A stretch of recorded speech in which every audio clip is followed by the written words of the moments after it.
నమస్తే welcome to YoYo TV. Tollywood hero Teja Sajja వరుస సినిమాలు చేస్తూ దూసుకెళ్తున్నారు. చైల్డ్ ఆర్టిస్ట్ గా ఇండస్ట్రీ ఎంట్రీ ఇచ్చి హనుమాన్ తో పాన్ ఇండియా హీరో అయ్యారు. తాజాగా మిరాయ్ సినిమాలో హీరోగా నటించారు. ఈ సినిమాకు కార్తీక్ ఘట్టమనేని దర్శకుడు కాగా ప్రముఖ సినీ నిర్మాణ సంస్థ పీపుల్ మీడియా ఫ్యాక్టరీ బ్యానర్ పై ప్రముఖ నిర్మాత టీజీ విశ్వప్రసాద్ నిర్మించారు. కృతి ప్రసాద్ సహ నిర్మాతగా వ్యవహరించారు. ఈ సినిమా కూడా పాన్ ఇండియా వైడ్ గా రిలీజ్ అయింది. ఈ చిత్రం పురాణాల ఆధారంగా సోషల్ ఫ్యాంటసీ చిత్రానికి మిరాయ్ నుంచి ఇప్పటికే రిలీజ్ అయిన సాంగ్స్ ట్రైలర్ కు మంచి రెస్పాన్స్ వచ్చింది. మరి ఈ సినిమా ఎలా ఉంది? ప్రేక్షకులను మెప్పించిందా లేదా?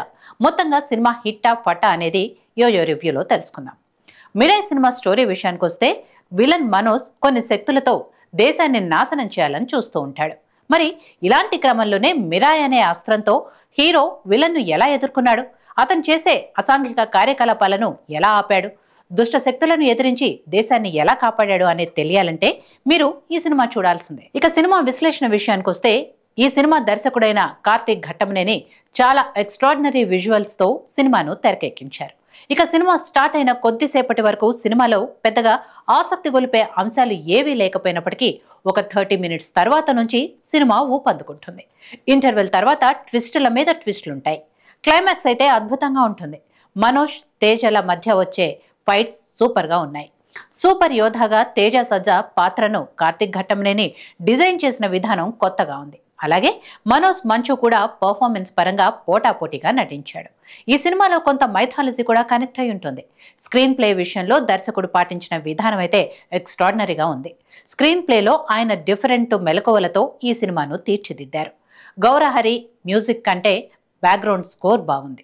కార్తీక్ సినిమాటోగ్రఫీ బాగుంది. శ్రీకర్ ప్రసాద్ ఎడిటింగ్, మణిబాబు డైలాగ్స్ బాగున్నాయి. ఇక ఆర్టిస్టుల పర్ఫార్మెన్స్ విషయానికి వస్తే తేజ సజ్జా సూపర్గా చేశారు.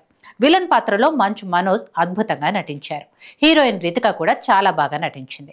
ఇక శ్రేయ, జగపతి బాబు లాంటి నటులు సైతం వాళ్ల పాత్రల పరిధి మేరకు ఓకే అనిపించారు. ఇక మిగతా ఆర్టిస్టులందరూ వాళ్ల పాత్రల పరిధి మేరకు నటించి మెప్పించారు. ఈ సినిమాలో మొదటి 10 నిమిషాలు నెమ్మదిగా సాగటం, కొన్ని పాటలు మైనస్ కాగా డైరెక్షన్, గ్రాఫిక్స్, బీజిఎం, తేజ సజ్జా, మనోజ్ల యాక్టింగ్, ఫైట్స్ ప్లస్ పాయింట్స్ అని చెప్పాలి. మొత్తంగా చూసుకుంటే యాక్షన్ అండ్ ఫ్యాంటసీ మూవీలను ఇష్టపడే వారికి ఖచ్చితంగా ఈ సినిమా నచ్చుతుంది.